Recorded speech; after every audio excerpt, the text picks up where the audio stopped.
Looking forward to giving you guys another before and after. For about a 4-month transformation here. It's a little over like 4.5. A young softball player here who has put in a ton of time. Her and her father have been on top of everything I've asked them to do.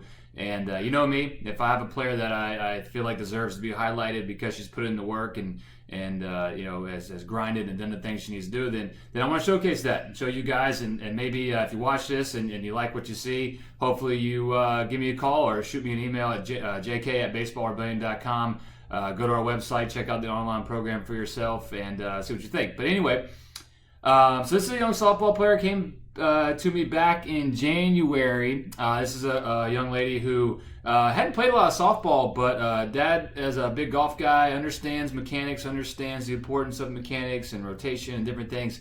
But the thing that I love about her right away is, and over here to the left is in the gray sweatshirt here is in January. The one on the right green shirt is this past week.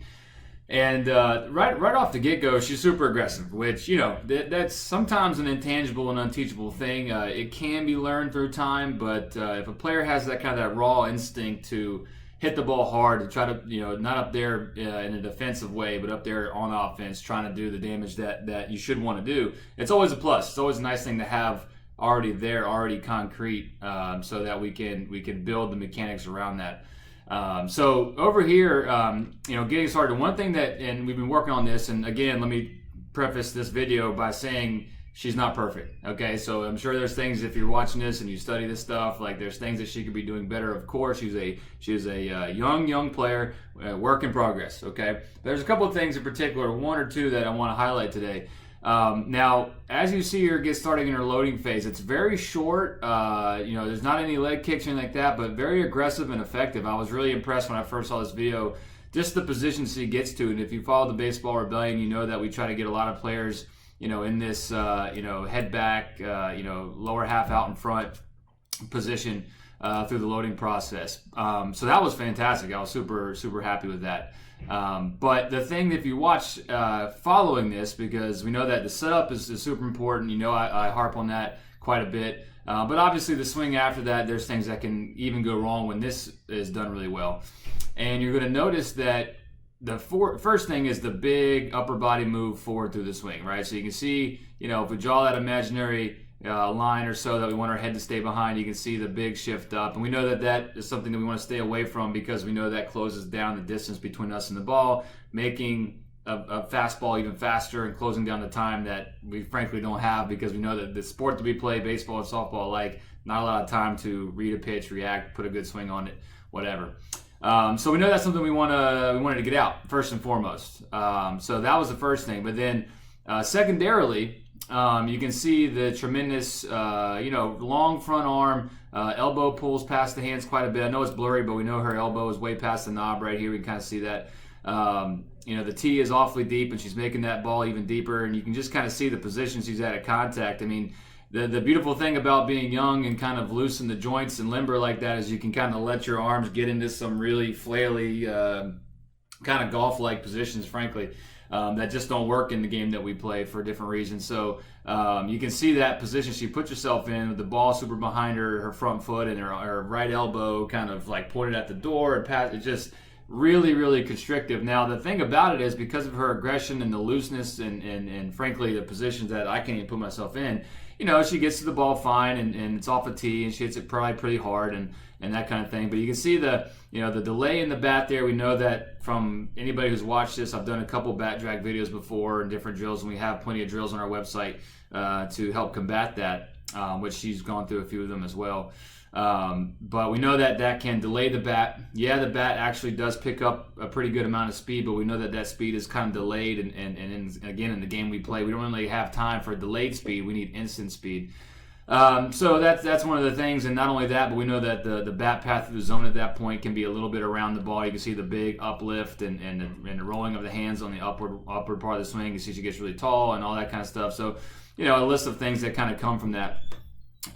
So the first goal for her was to really stop that hit, right? Because no matter how much I wanted to get into the upper body techniques and the things like that with the arms, like I wanted her to use her lower half even a little bit better, and keep that head in position. So Over here to the right, we're going to see her.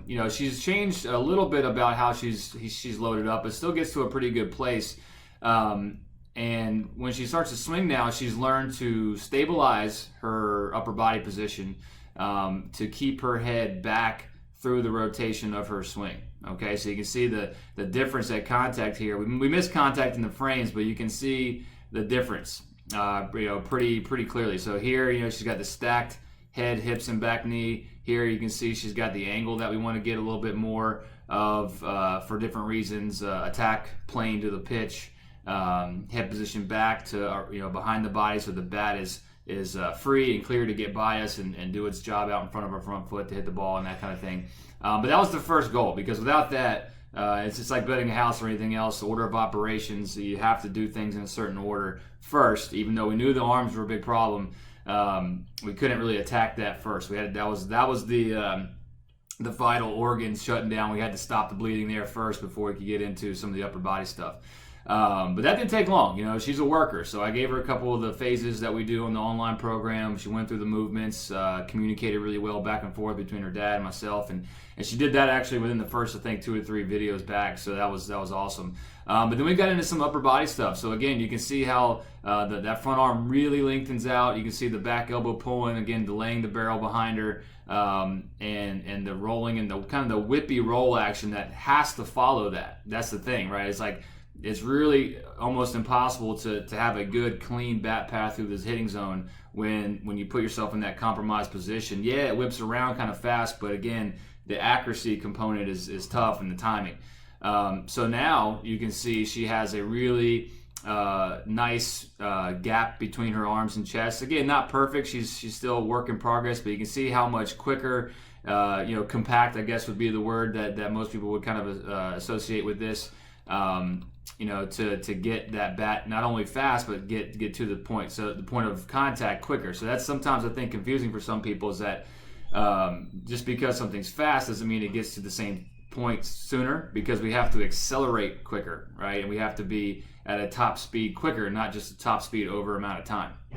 Longer amount of time. So now she can work behind the ball better. She sees the ball much clearer. It's a little bit more out in front of her front foot, so I helped her kind of understand tee placement. Although deep tees, we know from certain drills, can be effective when working on certain things, but ultimately we want to make contact at or in front of our front foot.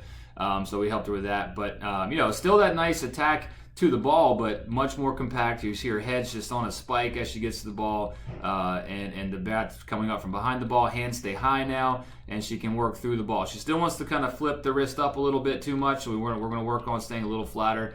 But using the front leg better too. You can see her front leg engaging in the swing a little bit here. You can see her front leg never really, it stabilizes some, but it doesn't really have that drive back. So we got some work to do there. Still a little bit, but just a huge difference in a couple months, and really all credit to her, because I can't do it for her. And her and her dad we're all really excited about it. They dove into the deep end, asked questions, but full faith, trust in what we had to say, and she's just crushing the ball at practice. And she's only played, I think, 1 year of softball, so she's in games now and figuring that out, and figuring out that she can do it in a game. She wants it though, which is nice. She really wants it. She's aggressive, and she just has to kind of go through, as we know, if we've played the game before, the trials and tribulations, the successes and the failures, the ups and downs, and learning from those to really be an effective hitter, not just a good swinger. But she's going through that, as we all did at our younger ages. She's just a little bit older than most when she started, so she's going through that now a little bit. But she's setting herself up for success with this swing, and I'm really just proud of her and happy for her that she's gone through this transformation, and still seeing, especially in practice, really crushing the ball. And then ultimately, I know for a fact that she will translate into a game sooner rather than later, because I just know she'll refuse to settle for anything less, right? So anyway, I just want to show you that real quick. Through a series of drills that we do at the Baseball Rebellion, especially on the online program, we can help anybody get through this stuff. Head position issues, hinge issues, lower half issues, upper body bat drag issues, like you saw right there.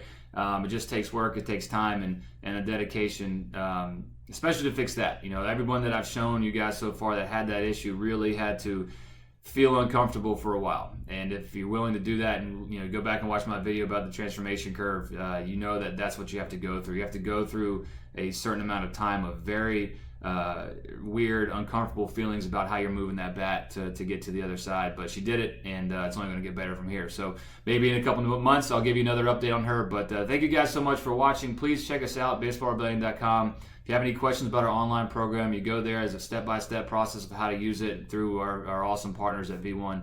And there you go. So reach out to me, JK at baseballrebellion.com. Hope to see you soon. Thank you so much for watching, and we'll see you again in a couple weeks.